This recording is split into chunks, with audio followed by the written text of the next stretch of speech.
India Today's Chitra Tripathi is on the ground. Let's cut across to her. कुछ लोग हैं जो वक्त का सांचा बदल रहे, समय को सांचे को अपने पक्ष में ढालने के लिए, जिसके भीतर खूब हुनर भरा पड़ा है।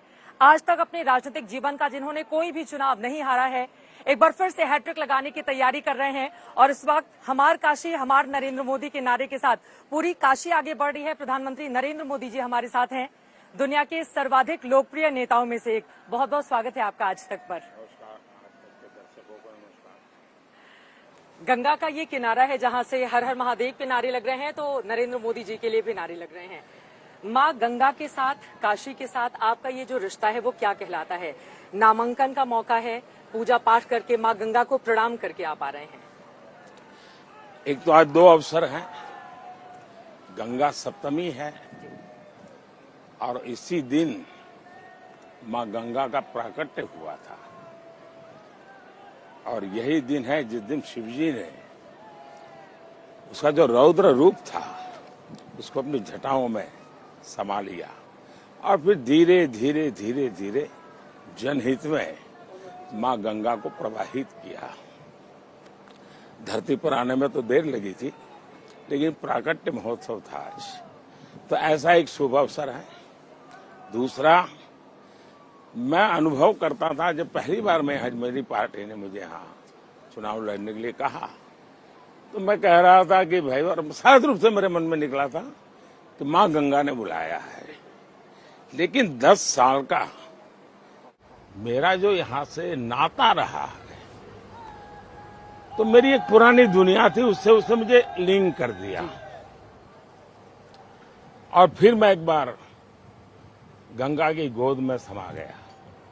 मां गंगा ने गोद ले लिया है आपको, और इसलिए मैं हमेशा भाव रखता हूं कि मां गंगा ने मुझे गोद लिया है और मां के जाने के बाद मुझे ये भाव और ज्यादा तीव्र हो गया है।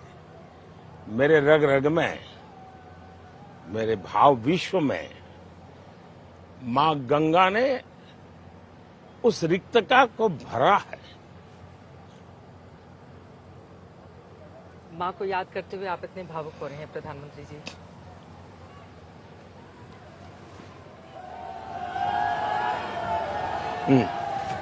ये जो आपकी भावना है, मां गंगा ने एक वक्त पर आपको बुलाया और फिर आप काशीवासी ही होकर रह गए। यहाँ के लोगों का जिस तरह से प्यार स्नेह आपको मिलता है और मां गंगा का आशीर्वाद, काशी वाले तो ये भी कहते हैं कि अगर रानी अहिल्याबाई के बाद किसी ने काशी नगरी को बदलने का काम किया है, इसको विकास की तीव्रता देने का काम किया है, तो वो नरेंद्र मोदी हैं। मैं काशीवासियों का आभारी हूं, वो इस भाव से इस काम को देख रहे हैं। लेकिन जब 10 साल पहले मैं आया था तो एक जनप्रतिनिधि बनने के लिए यहाँ के लोगों के मतदाता के रूप में, नागरिक के रूप में देख करके आया था। लेकिन 10 साल में उन नागरिकों ने, उन काशीवासियों ने मुझे देखते ही देखते बनारस की बना दिया। आप पूरे बनारसिया ही हो गए हैं। रोड शो के दौरान जिस तरह का जन सैलाब उमड़ा हुआ था, आपकी एक नजर लोगों पर पड़ जाए उसके लिए लोग व्याकुल हुए चले जा रहे थे। तो ये जो लोगों की भावना है आपके प्रति, वो क्या बताती है काशी में जब आप आते हैं और बनारसिया हो जाते हैं?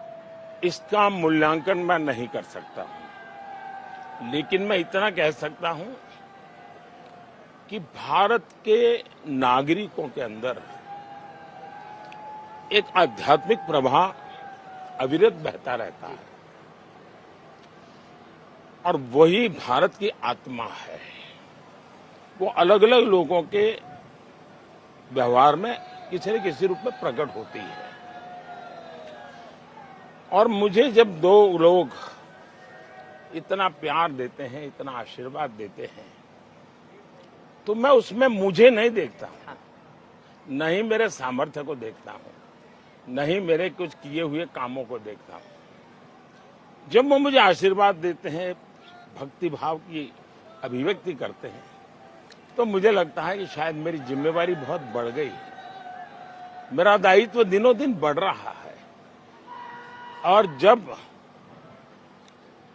समाज का छोटे से छोटा व्यक्ति और परिवार का छोटे से छोटा बच्चा समान रूप से ये भाव व्यक्त करता है, तो मुझे लगता है कि पहला मुझसे कोई गलती ना हो जाए।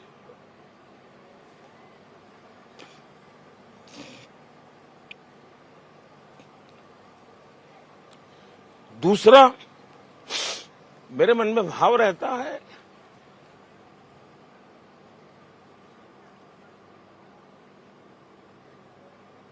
हो सकता है मेरी मां ने मुझे जन्म दिया,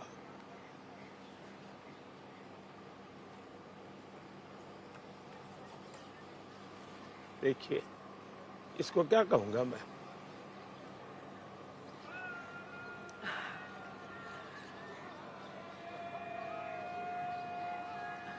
ये भाजपा नहीं है जी,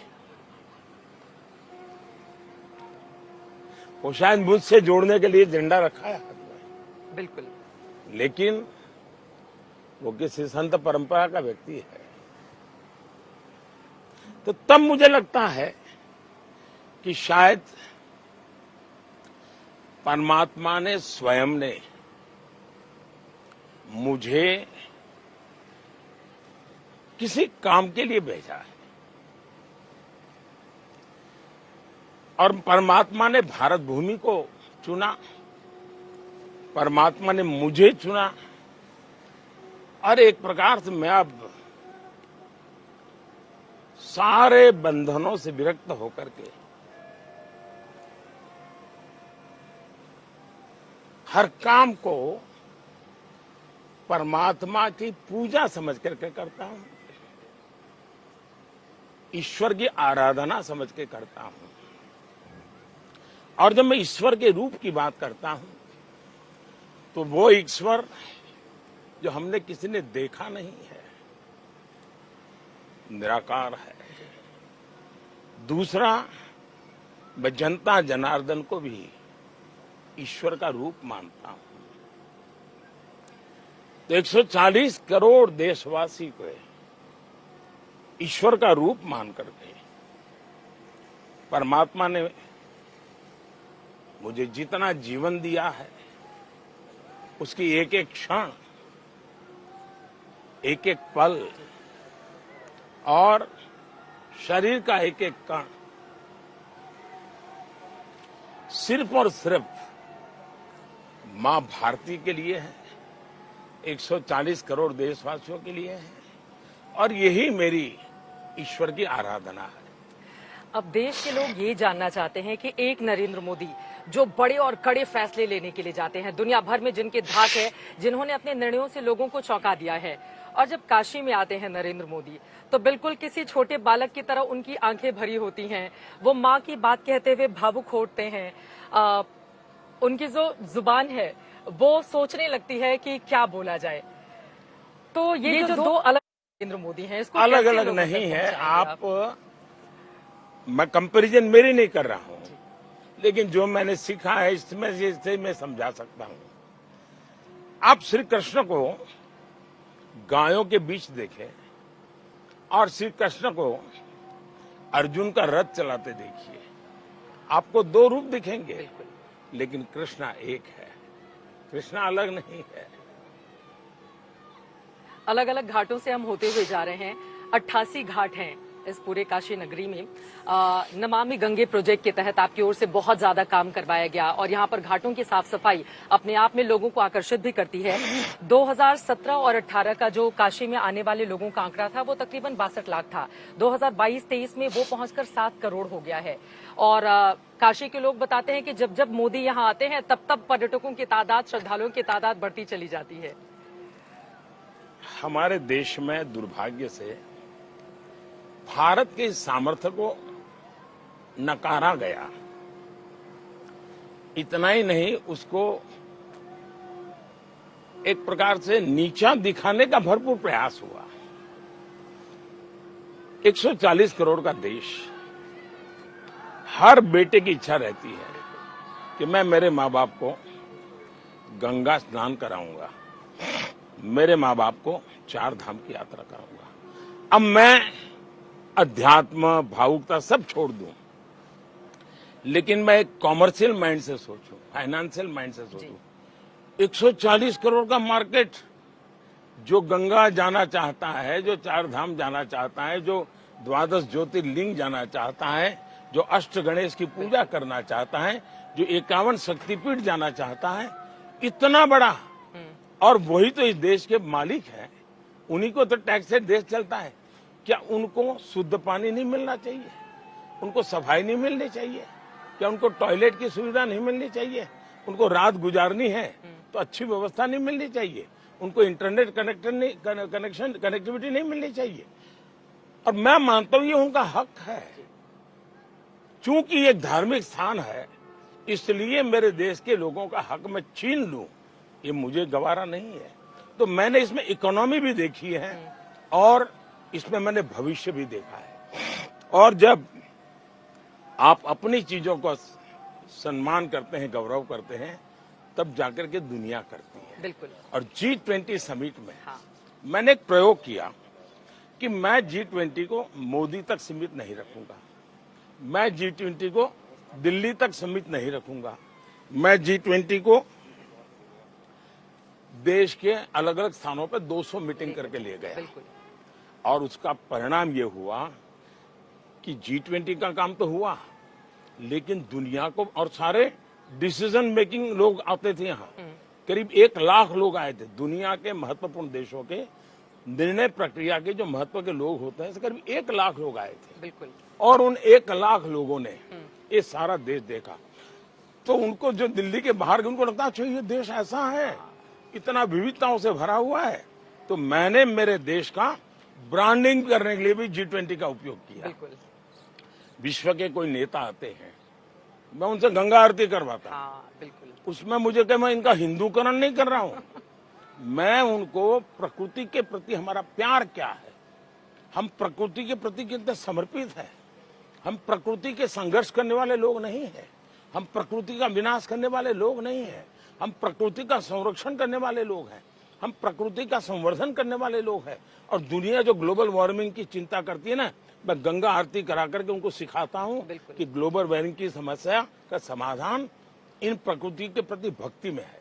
और उसका असर भी हम सब लोगों ने देखा है। फिलहाल अलग अलग हिस्सों से गुजरते हुए हम चले जा रहे हैं। आगे बाबा विश्वनाथ का वो धाम आ जाएगा जिसका कायाकल्प करने का काम आपकी ओर से किया गया, और 70,000 लोग एक बार आके वहां पर दर्शन कर सकते हैं, इतना भव्य बनाया गया है। तो बाबा विश्वनाथ का आशीर्वाद 400 पार के लिए मिल रहा है क्या? एक तो मेरा मूलतः ये फिलॉसफी, ये चिंतन है कि अब जैसे मेरे यहाँ गुजरात में जाएंगे तो बलसाड़ के दूर जंगलों में एक आदिवासी मंदिर है, आदिवासी लोग वहां आते हैं, मोगरा और समथिंग नाम है, मैं भूल गया, और लाखों लोग आते हैं, एक टॉयलेट नहीं। वो जब पेड़ के नीचे सोते थे तो मैंने सबसे पहला उसको रिनोवेट किया था। ठीक है। तो अब से मुझे लगा ये एक बड़ी ताकत है, और एक प्रकार से आदिवासी समाज ने मुझे प्रेरणा दी जी। दूसरी एक घटना मेरे लिए बड़ी इमोशनल हो गई। मैं जब 2017 का यहाँ असेंबली का चुनाव था तो मेरा यहाँ काशी में रोड शो था, और दूसरे दिन मेरी सोमनाथ में सोमनाथ ट्रस्ट की मीटिंग थी। बिल्कुल। तो मैं यहाँ काशी रोड शो करके रात को गुजरात जाकर के सोना था, तो गांधीनगर जा। तो मैंने सोचा मेरी माँ का, मेरे भाई के यहाँ रहती, रास्ते में घर पड़ता है, तो मैंने कहा मैं माँ को देर हो गई लेकिन माँ को पैर छू करके जाऊंगा। तो माँ के पास गया और माँ को मिलता था, पहला सवाल रहता था 8 बजे सुबह मिलो तब भी, दोपहर को मिलो तो भी, रात को मिलो, खाना खाया, ये पहला सवाल माँ का। फिर कहाँ से आए हो? मैंने कहा माँ मैं काशी से आया। अच्छा तुम काशी गए थे? मेरे लिए आश्चर्य था, उस समय उनकी उम्र 93-94 होगी। उन्होंने कहा तुम वो काशी विश्वनाथ जाते हो कि नहीं जाते हो? मैंने कहा माँ तुम्हें काशी विश्वनाथ शब्द कैसे याद है? बोले नहीं मैं गई हूँ। बोले 40-50 साल पहले गई थी, तेरे पिताजी ले गए थे। तो बोले वही मंदिर ना जो लोगों के घरों में जैसे जाते हैं, गलियों में जैसे किसी घर में जा रहे हैं मिलने के लिए, और फिर पता चलता है तो मंदिर है। तो बोले अभी भी ऐसा ही है क्या? मैंने कहा हाँ माँ ऐसा ही है। तो क्या तुम क्यों बैठे हो, क्या करते हो तुम? तो मुझे पूछा। मैंने कहा मैं वहीं से आ रहा हूँ और तुम्हारे लिए प्रसाद देने आया हूँ। और मैंने कहा मुझे सुबह यहाँ से सोमनाथ जाना है। नहीं बोले वो तो मुझे बराबर याद है। ऐसा है बोले किसी के घर में जैसे गली में जाते हैं ऐसा है। मेरी माँ पढ़ी लिखी नहीं थी, उनको ये विश्वनाथ याद रहना, उनको पूरा दृश्य याद रहना 40-50 साल के बाद। वैसे मेरी माँ की मेमोरी बहुत शार्प थी, आखिरी तक मैंने देखा बहुत शार्प थी। तो एक और दूसरा मेरी माँ के एक वाक्य मुझे ये मैं कभी भूल नहीं सकता। और वही माँ जब 100 साल की हुई और उनका 100 का जन्मदिन था जी। तो मैं माँ के पैर छूने गया था। हम कभी जन्मदिन वगैरह तो मनाए नहीं जीवन में। तो माँ ने कहा, मैंने माँ को कहा माँ मैं मेरे लिए तो कुछ कहो तो मैं क्या करूं। तो मेरी माँ ने एक जो वाक्य कहा है, शायद बड़े बड़े पंडितों के लिए भी बड़ा मुश्किल होगा। ज्यादा वो बोली नहीं, उसने कहा देख भाई 2 चीजें ध्यान रख। अच्छा इसके साथ मैं एक और बात कहता हूँ। मैं पहली बार जब मेरा मुख्यमंत्री बनना तय हुआ तो मैं दिल्ली से गुजरात गया। तो मैंने सोचा पहले माँ को मिलके बताऊं कि मेरी नौकरी बदल रही है। तो मैं गया माँ को कहा, मैं माँ मैं अब गुजरात आ रहा हूँ। आपने कहा नौकरी बदल रही है। तो माँ के पास गया जी। मैंने कहा माँ मैं अब गुजरात अच्छा तुम गुजरात आ जाओगे। हाँ। तो उनकी खुशी यही थी कि मैं गुजरात आ रहा हूँ। फिर मैंने कहा मुझे ऐसा एक काम मिला है तो मैं काम करूँ। अच्छा तो बोले एक काम देखना। हाँ।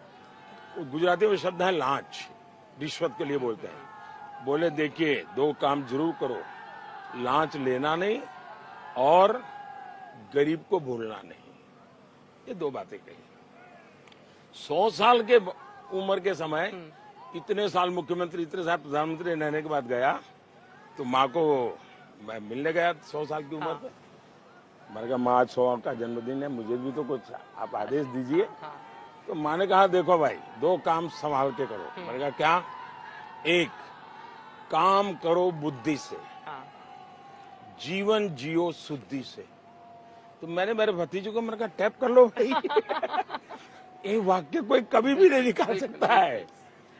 तो ये दोनों चीजें मैं जोड़ के देखता हूं कि उनके अंदर एक सातत्य था, एक विरक्त भाव था और वो अपने बेटे को अपनी पर्सनल प्रॉपर्टी कभी मानती नहीं थी।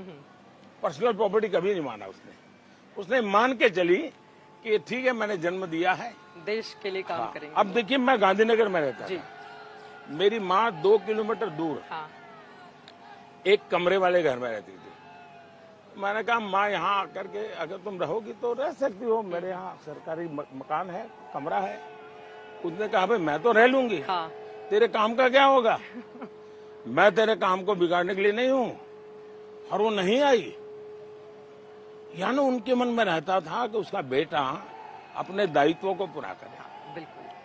और माँ के जीवन की अमिट छाप आप पर दिखाई भी देती है। और मौजूदा वक्त में हम सब जानते हैं कि माँ बहनों का प्यार दुलार आपको कितना मिलता है। कहीं भी आप जाते हैं बड़े बड़े होर्डिंग्स और पोस्टर लेकर लोग आ जाते हैं। आंसुओं की बौछार सी हो जाती है जब माँ बहनें आपको अपने पास देखती हैं। तो इसका इम्पैक्ट किस तरह से देख रहे हैं? और मुझे लगता है कुछ ऐसे राजनीतिक सवाल मैं जरूर करूं क्योंकि आपके विरोधियों के बड़े सारे सवाल हैं आपके लिए।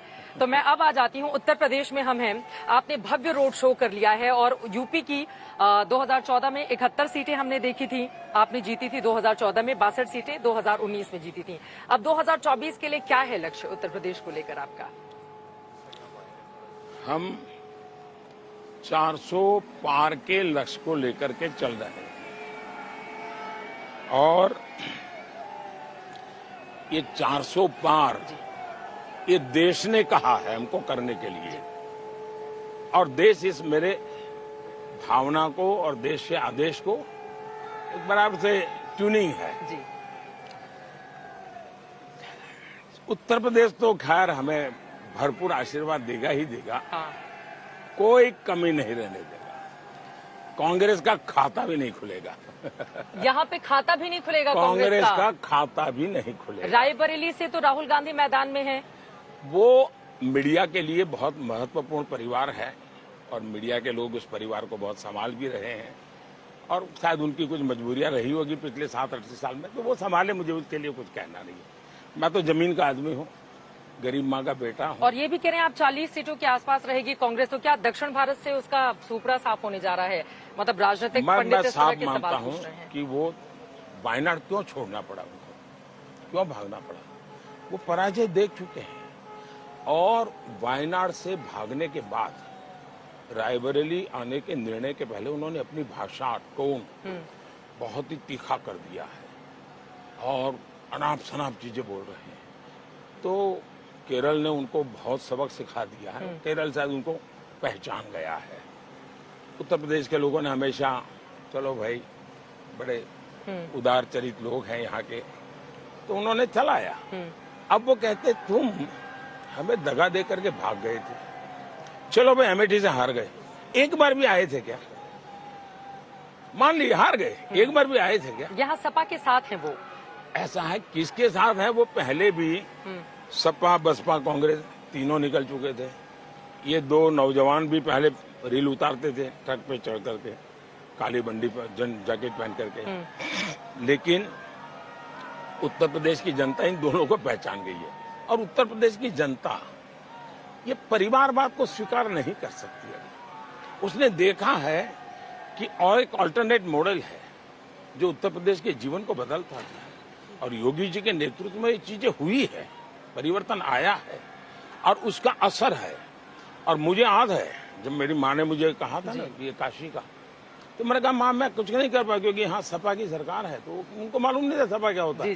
लेकिन मैं कहा ये चुनाव में हम जीतेंगे, उसके बाद मैं कर पाऊंगा, क्योंकि हमें मालूम है। तो लोगों को पता है कि यहाँ बीजेपी की सरकार होना, दिल्ली में बीजेपी की सरकार होना उत्तर प्रदेश का सबसे उत्तम भाग्य है। आप योगी जी की तारीफ कर रहे हैं कि वो बहुत अच्छा काम कर रहे हैं उत्तर प्रदेश के लिए। मेरा सौभाग्य है कि मुझे ऐसी टीम मिली है हर राज्य में, चाहे विपक्ष में हो तो भी और सरकार में हो तो भी, चाहे मुख्यमंत्री हो तो भी, चाहे मंत्री हो तो भी, हर कोई सिद्धांतों के आधार पर, मूल्यों के आधार पर जी जान से जुटे रहते हैं। तो मेरे लिए गर्व की बात है कि मेरे पास ऐसे सैकड़ों होनहार लोग हैं।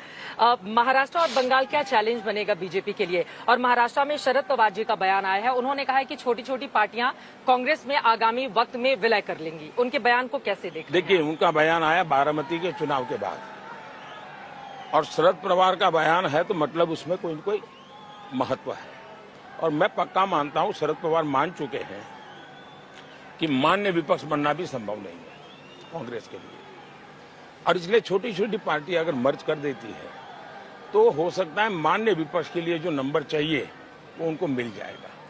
और इसलिए वो मान्य विपक्ष की दिशा में जाना चाहते हैं और इसलिए शायद वो इस बात में लगे हुए हैं कि मान्य विपक्ष बनाने के लिए इन सबको मर्ज कर दिया जाए। मुझे पता है बहुत कड़ी धूप है, लेकिन छोटे छोटे जल्दी और धूप मेरी जिंदगी में बहुत बड़ा वो नहीं रखती है, क्योंकि मैंने जिंदगी इसी प्रकार से जी है।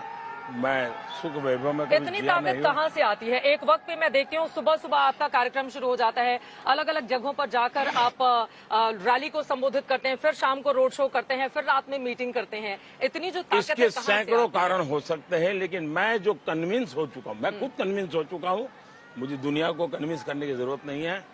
परमात्मा ने मुझे भेजा है, परमात्मा ने मेरे से काम लेना तय किया है। ये ऊर्जा भी परमात्मा देता है, प्रेरणा भी परमात्मा देता है, पुरुषार्थ करने की दिशा भी परमात्मा देता है।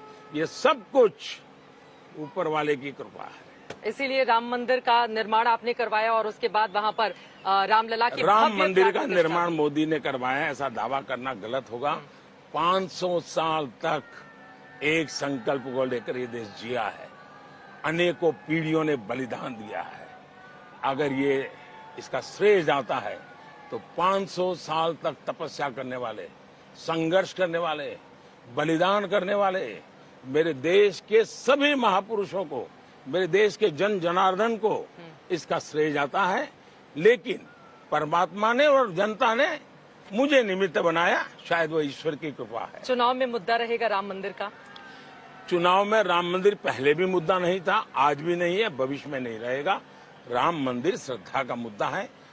जिन्होंने राम मंदिर के निमंत्रण को ठुकरा दिया, उनको डर लगता है कि अब ये पाप हमें मार देगा, वो चिंता में है।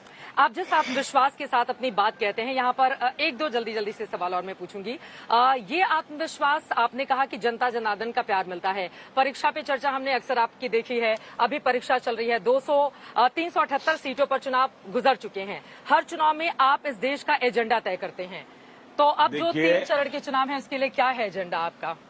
कल ही 10वीं और 12वीं की परीक्षा के परिणाम आए जी।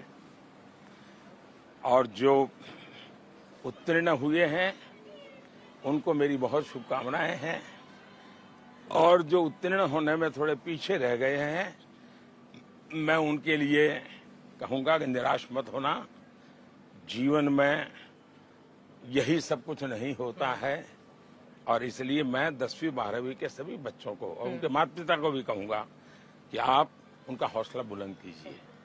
जहां तक मेरा सवाल है, मैं इसे मेरी कसौटी नहीं मानता। जी। ये जनता जनार्दन खुद को कस रही है। जनता सोच रही है कि हम ऐसा क्या करें ताकि मोदी दुनिया में भारत की साख और बढ़ाए। हम ऐसे मोदी को कितना मजबूत करें ताकि मोदी कभी थके नहीं, रुके नहीं, झुके नहीं। तो जनता जनार्दन, उन्होंने जो 400 पार का संकल्प लिया है, उसकी पूर्ति के लिए जनता जनार्दन जी जान से जुटी हुई है। अब मैं आ जाती हूँ, आपने कहा कि लोग ही इसके लिए तैयारी कर रहे हैं। कुछ अंतर्राष्ट्रीय मुद्दों दुनिया की आपने बात कही है। अब बड़ा सवाल यह है, कल जब मैं रोड शो कवर कर रही थी, आप अलग अलग हिस्सों से आगे की ओर बढ़ रहे थे, उस दौरान रूस से लौटे हुए कुछ छात्रों से मेरी मुलाकात हुई जो आपके प्रति अपने बड़े इमोशंस के साथ भावनाएं प्रकट कर रहे थे। ये जो रूस यूक्रेन वॉर के दौरान छात्रों को बाहर लेकर आने को लेकर यहाँ पर अक्सर विपक्षी दल आप पर निशाना साधते रहते हैं, तो कैसे उनको जवाब देंगे? कैसे ये संभव हो पाया था? क्या किया था प्रधानमंत्री नरेंद्र मोदी ने? मैं समझता हूं कि इसकी गहराइयां मेरे विदेश मंत्री जी ने बहुत डिटेल में कह दी है। हाँ। और मैं बार बार क्रेडिट ले रहा हूं, ऐसी कोशिश हो कोई माने, इसलिए मेरा मौन रहना ही अच्छा है। मैं खुश हूं कि कम से कम जो विद्यार्थी वापस आए उनको पता है कि कैसे आए, उनके माँ बाप को पता है कैसे आए, देशवासियों को पता है कि कैसे आए। मेरे लिए वही काफी है, मुझे अपने शब्दों में क्या कहने की जरूरत है। यहाँ पर पाकिस्तान का आपने जिक्र किया था, जिसके बाद बहुत ज्यादा चर्चा हुई थी चूड़ियां पहनाने को लेकर, उस पर क्या कहेंगे प्रधानमंत्री जी? आप देश से लेकर ऐसा है, तक वो उसकी उनको चर्चा हो पूछना रही है। चाहिए, उनको पूछना चाहिए। ठीक है, बहुत बहुत धन्यवाद। बस आखिरी सवाल, नमस्कार 400 पार का आप नारा दे रहे हैं, और G7 जो इटली में होने जा रहा है, 4 तारीख को जब यहाँ रिजल्ट आ जाएगा, मुझे ऑलरेडी निमंत्रण आ चुका है। हाँ। और मैं कार्यक्रम बना रहा हूँ। तो आप जाएंगे वहाँ पर? जी हाँ, शपथ समारोह होकर के मेरा जाना हो जाएगा। और अब की बार 400 पार, ये नारा बिल्कुल कायम है? ये नारा नहीं है, ये देश की जनता का संकल्प है, इसको नारा मत मानिए। ये मेरे देश के 140 करोड़ देशवासियों का संकल्प है। चलिए, बहुत धन्यवाद। बहुत बहुत धन्यवाद आज तक से सबका जुड़ने नमस्कार। के लिए, हमसे नमस्कार बातचीत जी। करने के लिए। प्रधानमंत्री नरेंद्र मोदी को आप